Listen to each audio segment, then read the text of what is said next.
Now, injuries have been a major talking point so far in this tournament. You only think of the names like Dan Carter and Frans Steyn. Will join me on the line once again on Skype, Dr. Ross Tucker, all the way from Cape Town. Doctor, your hat-trick on the show now, and unfortunately not great news given the fact that we're missing out on Frans Steyn, and the latest being Bucky's Bird on his way home.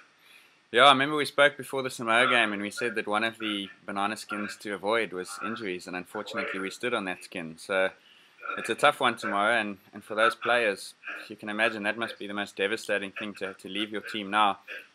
But a World Cup is a test of squad depth as much as it is anything else, and so the guys who've taken their place just have to do the job, I guess.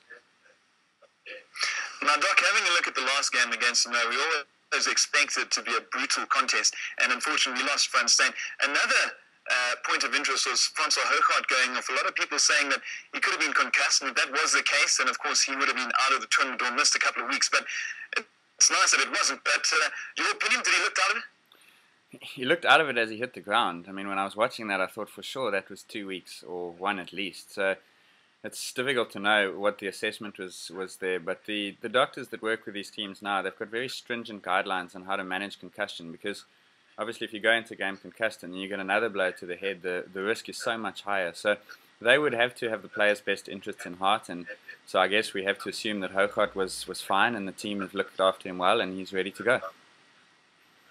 Having a look at Bucky's Bird, a lot of rumours surrounding him. Was he injured throughout? Because they said it was just a reoccurrence of that Achilles injury.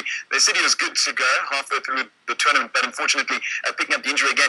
Do you reckon it was wise of us to blood him during the tournament so early? Well, in hindsight, no, but hindsight's perfect. It's always easy like that. But the thing with a guy like Bucky Sport is that he's so important, he's so vital to South Africa, that they would have had to hope that he recovered. And they had to give him game time because that was the only way they could expose him. So they would have tried to manage him. And I mean, we spoke, the first time I spoke with you, we said how complex that injury was, how difficult it was to treat. I think they did everything they could, and sadly he's just come up short. So I think no regrets. Unfortunately for him there are. But they've done everything they can, and now it's over to Donnie, I guess. Yeah, well, he's been superb throughout the tournaments. So what a man to take over the boots. Finally, Doc, your prediction for the game? Can I take the Fifth Amendment on that one? This one is so tight. It's this is a game where if these teams played 10 matches at a World Cup, they'd split them 5-5. And I think what we saw this morning is that these games are decided. There are 5 moments in a match, and one team will win 3 of them, and another team will 2, and that's the one that wins. So I'm going to say that because we have the best kicker in the tournament and the most experienced squad that's ever played, I'll give it to us by a shade, but it really could depend on the bounce of a ball. So let's hope for the best. Doc, I love your optimism. Thanks so much for joining us once again. Hopefully we'll be chatting to you again soon. So yeah, Dr. Ross Tucker saying that the Boks are going to take it by a shade.